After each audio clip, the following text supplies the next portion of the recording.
Test 1, 2. You know they can We're see good. you, right? They can see you with your phone in your hand. Working with the local church to take the hope of Christ to every student in the United States. This is First Priority. Now here are your hosts, Steve Cherrico and Brad Schelling. Welcome, everybody, to the First Friday podcast. My name is Steve Cherrico, and this is my frenemy, Brad Schelling. And I can't decide if I'm glad to be back in studio with you or not right now. It's been so long. It's been so long. Will you stop trying to hold my hand, though? I am. Stop trying to hold my hand. I forgot how to banter. No, you didn't. I have to think through the jabs that I take at you, and I'm not as good at this as I once was. Brad is overwhelmed by the fact that there are how many clubs currently running across the U.S. right now? How many, Brad? How many? I've lost count. Over 700 yet? No. So the last time I looked at the app, which everybody has not, we were at 190 clubs. Okay. All right. I know we're over 200 because of the people who have told me they just haven't entered it into the app. But that's yet. Just app. That's just app. That is just app. A monthly report just came through for August. We were at 152 in 2024 at the end of August. We're at over 200 this year so far. And yeah, clubs are starting every day right now. Yep. It's crazy. wild. It is a good time in the life of First Priority. Have you slept recently? Yes. You have? That is Why impressive. would I not sleep? Well, because students are reaching students right now. Nothing could be more enjoyable fair. And peaceful than That's that. Fair. It's just that everybody's right? calling you for everything. I have great people in the office. People don't need me for anything anymore. Such as our executive producer. Yes. Should we give her a shout? Tayana. Yes. Who we are thankful for. We are big time. Mm-hmm. Her and her fancy camera. Cameras. Exactly. Exactly. All right, so now that we're back in the studio, it's time for story time with Steve. Is it though? Do you want some? Yes, I want a Steve story. Why don't you just take over then? No, I can't take over. You can. Story time with Steve this year is brought to you by Brad Schelling, and you have some stories. I like Go ahead. that. Well, it's only because we have great people, Yep. and because I don't do anything, that I can tell this story from East Tennessee. I mean, we think often when we think of First Priority of students reaching students, but we don't often think about the things that happen outside of club. Obviously, we do what we do because we have to stay focused. Mm-hmm. But when we do what we do and we stay focused, other things happen, like a student leader who wants to reach her school but is also passionate about her unsaved father. Oh. And it's just a long few paragraphs, but I mean, in the middle of a club training, they started brainstorming ideas of how she could reach her father and prayed for the father as well. So two of the things that they talked about was that she could share her invite week, practice her invite week lesson with her father. And she wore a bracelet. Her father asked her about the bracelet, ended up asking her for her bracelet. And it's pretty cool. It's kind of it's not random, right? Nothing is random. But it's from Haley, right? Yeah. So it's got a lot of words. Got a lot of words. The things. I'm trying to summarize. Correct. Okay, so keep going. So the dad ended up asking for her bracelet.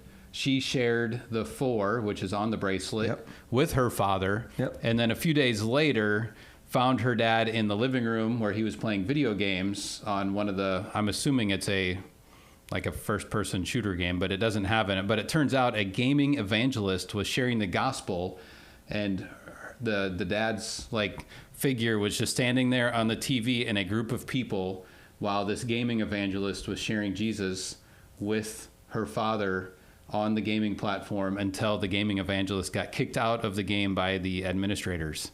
So God is working in this student leader's dad's life, not because of First Priority, but First Priority is helping her do that. And we always say First Priority is a tool. We're not the end all be all, right? That's the Holy Spirit. That's right. But the Holy Spirit is using this student in First Priority to reach your father. We've heard a lot of stories. Mm-hmm. I've not heard that one. I've not heard that one either. That's a new one. That's really good. That's why I emailed that one to myself. And I'm like, I need to keep that one in my inbox for a while. That's really good. Praise God. Haley, thanks for your work in Northeast Tennessee. Good job. Yeah. That's really cool. Mm-hmm. So why are we here this week? For unsaved fathers. That's a good reason as well. That's a good reason. You mean in the podcast room? In the podcast room with our executive producer. I started this conversation asking, I don't know why I'm here. So. Oh, okay. We are talking about what you charged a bunch of us. Yeah. In May to build what does it look like to build a club that lasts? And what do you do if the club is off track? And what do you do if the leaders are off track? And so Ashley and Heather and I did a little bit. I listened and spoke up when I was supposed to. Yeah.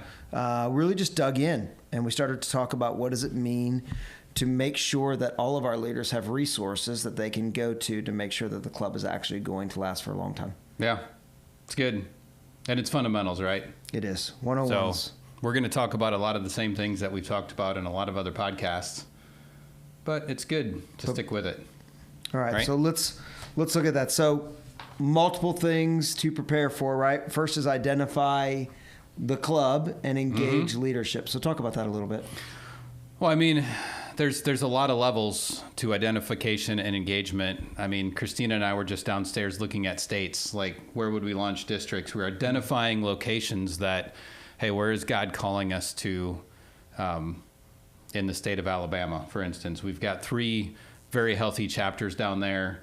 There's more all over the state. So how do we identify? Zooming in on that, you're in an area, you're saying, hey, where are these things? I think of Thompson Station Middle School. You've identified that school.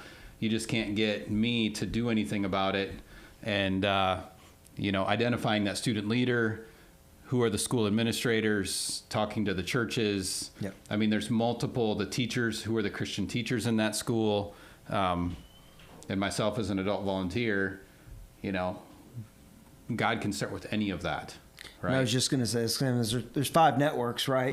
But it only takes one piece of that network to really start the ball rolling. Correct. And so figuring out how to make sure that, hey, how do I keep track of what's going on in each network? But also, as you said earlier so well, trust the Holy Spirit to lead the thing. Correct. And to really guide and direct you. And David does a real good job of this, reminding us on a regular basis, right? We have a process. It's proven. It's good. We need to do it. And the Holy Spirit's in charge. Yep. Which is great. Well, and it goes back to when we do take new staff in. We watch that Michael Jr. If you have never seen it, look up Michael Jr. Why? Know your why. Yep.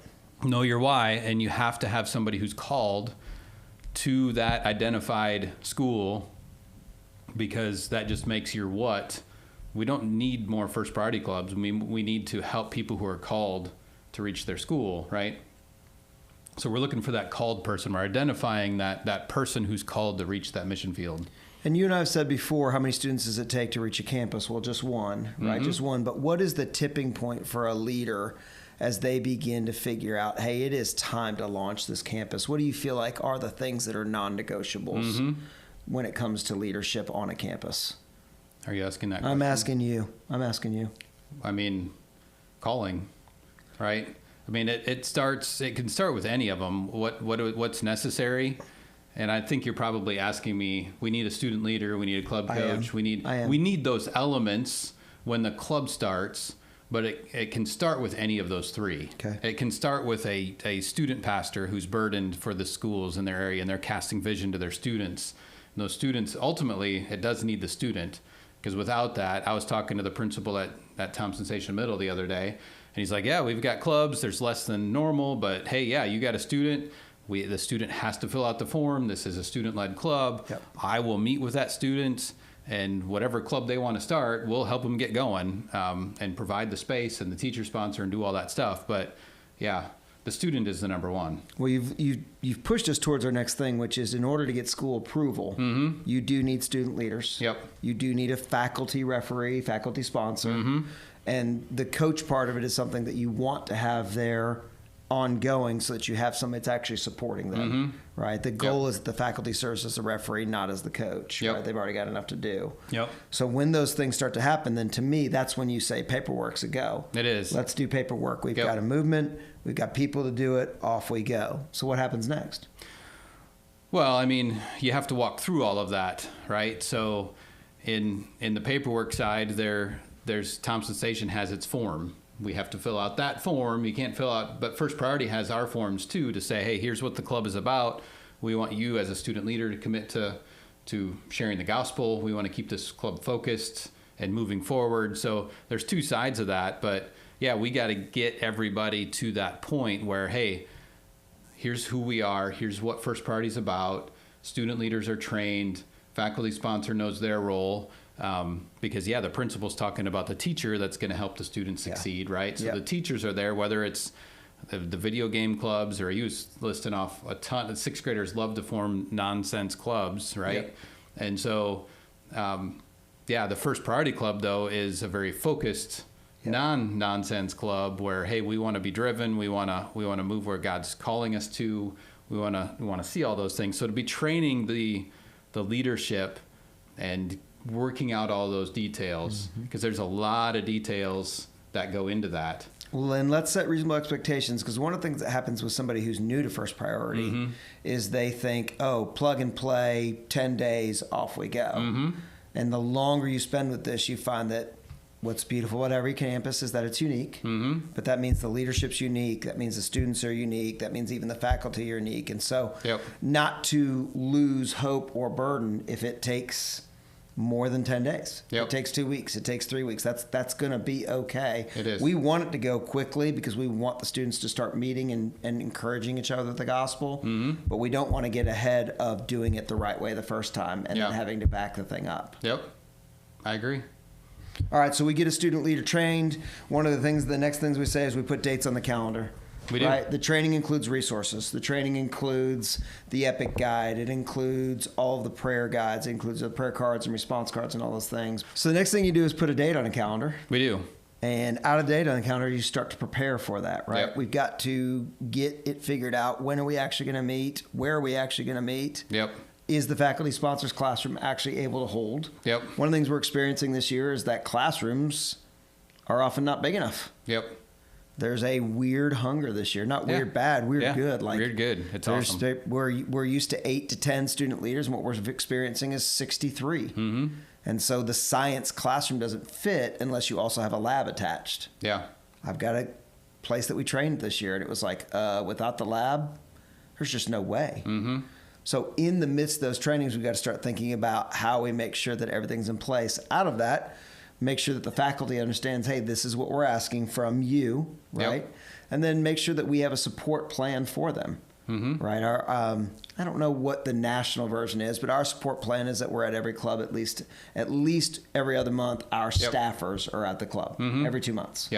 And so what does it look like to support them? How do we use the app and all of the feedback that they're giving us? And how do we use the touch base with the campus coaches at the network lunches?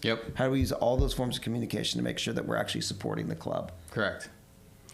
Well, and so you're opening up a whole bunch of resources. Like there's a lot of things that were just said right there. So wherever you are, if you're in a First Priority location under staff, go to their website, go to their resources, find out where you are, what you're doing, because we have a library of hope and library of epic resources, right? So depending on where you're at is to what you should be doing with all of that information that you just talked about, right? Correct. And even the what is your expectation? If you're listening to this as a student leader and you say, well, I've never seen a staff member in my club before, I don't know who that is. Well, maybe one of those people who are showing up every other month is the staff member. You just don't know that, right? So find your local thing. If you're not under that, or if you're in a First Priority of America district, yes, firstpriority.club.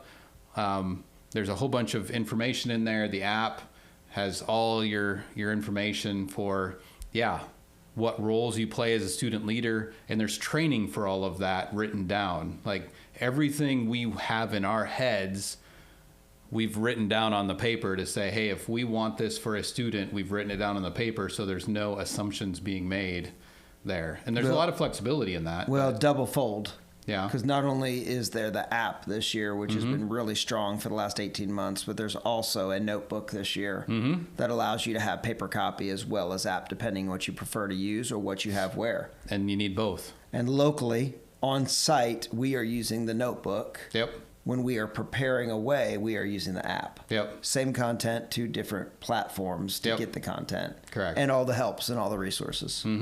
So the app is still good if you can't have a cell phone in school, which is what that's getting to. There's a lot of places, a lot of schools where you can't have the cell phones, but it is still good for planning and reporting purposes and making everybody aware. Before school, kids can still get their notifications that, hey, reminder, lunch is happening, we have club, whatever that is happening. So reporting and announcements are perfect for that. All right, we got a club running. Things are rolling, apps being used, reporting is happening by somebody, the coach, the faculty, or one of these students that is well trained in reporting. Yep. Right, all those things are happening. Yep. So our real next is just starting to think out for the school year, right? Yep. Think out about what the dates are in front Correct. of you to use for the sake of the gospel. One of the great things about a First Party Club is there's this moment where you get to actually participate in what you have been practicing and planning for, right? We call it Invite Week. Yep.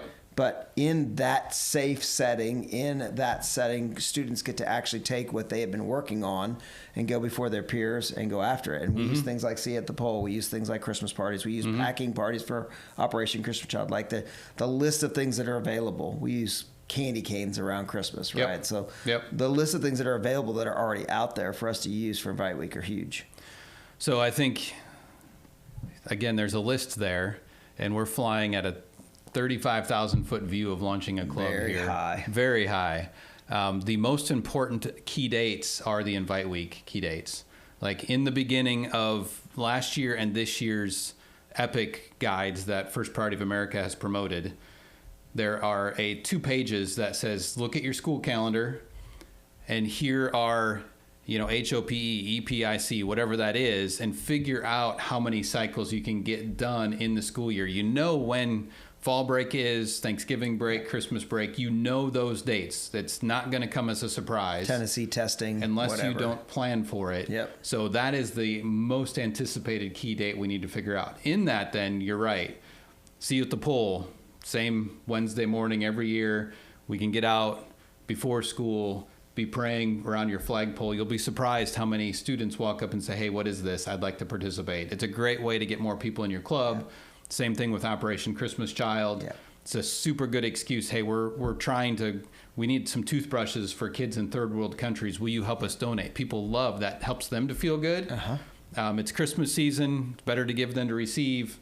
It's a super good excuse for the club to get out there and then everybody to show up for the packing party, and somebody who bought toothbrushes can hear the gospel for the first time at the packing party. Huge. So just some great opportunities. The key word there is plan. Anticipated key dates. It's planning, anticipating. Let's make sure we do well with this. Yeah, and you already mentioned all of these resources that we're talking about and this guide that we're talking about is at firstpriority.club, correct? It is. Yeah. Yep. And so if you need to go find resources, do you know where the specific one is found? Well, again, depending on if you're using Hope or Epic, firstparty.club/hope. Okay. Or /Epic. Yep. And then there's the more general club resources like invite cards and things, I believe are at /resources. So we try to not make it hard, difficult for people to find. And there's menus are all at the bottom of the homepage. You can just go browse around there. I'm going to get in trouble. Tayana, will you make sure that the links are actually in the description of the podcast so people have those to use? Awesome. Because they didn't just hear what I said. Well, they may not have written it down. They're going to click. Smarty pants. I love it. I think the next, you've talked about materials, you've talked about launching a club. I think the next real discussion is really about how do you make sure that a club stays on point, right? How do we continue to look back and make sure that it is student-led and gospel-focused and all of those things, right? And that part, because vision leaks. Yep. The 1% rule takes us off the path really fast. Yep. And it can become something it's not meant to be. So how do you make sure that a club stays on point?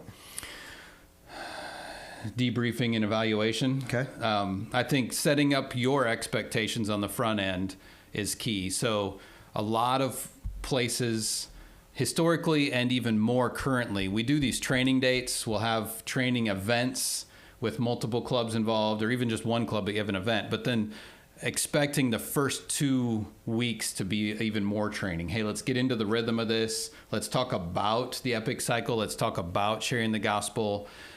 And then even once you officially launch, as an adult volunteer, I'm assuming most people listening to this are adults, but even as student leaders, if you're a student, to say, hey, this first month, we all have to understand that we're figuring this out together. We're walking through this. We're going to still invite friends. We want to invite friends to that first invite week, but we all still also need to figure out what invite week looks like, sure. Right? So to be aware of that, hey, we want kids to come and invite friends, but we really need to get into month 2. Let's invite really heavy in month 2, month 3, Christmas, right? We're getting into, now half the year is gone, right? So to be aware of all of those things, but then to stop and to say, hey, how is this going? Check in. If you're a student leader, check in with your coach or your teacher. Hey, is this meeting our expectations? Are we doing what we said we were going to do when we started this a month or 2 months down the road? And if you're a club coach, the resource I would recommend for you, both on the app as well as at firstpriority.club in the notebook, is the 5-Star Club Review. Correct. Gives you a great ability, 60, 90 days in, to ask yourself the question, is this a student-led, gospel-focused, people being invited? And we do need to say this out loud. We say this in trainings, we say this to one another, but for all of us that are involved in First Priority, this is said and needs to be said again. The beauty of the club is that not every kid comes to Christ in the club. The beauty of the club is it prepares kids not only for kids to come to Christ in the club, but also to be in the highways, the byways of the school. Yep. At their local grocery store. Yep. Right? The gaming thing that you talked about earlier today, right? Like crazy, yeah. right? Yeah. So it provides these students the ability at any moment to say, hey, I don't have the way to fix that, but I do know very well someone who does. Yep. His name is Jesus. This is what he's done in my life. Anyway, you understand where I'm going with that, right? And so the ability to share their story is such a big deal. And inside the notebook that's been given out this year, there are multiple copies of the My Faith story. There's multiple copies of the 5-Star Club Review, right? And that's all on purpose. It is. It's good.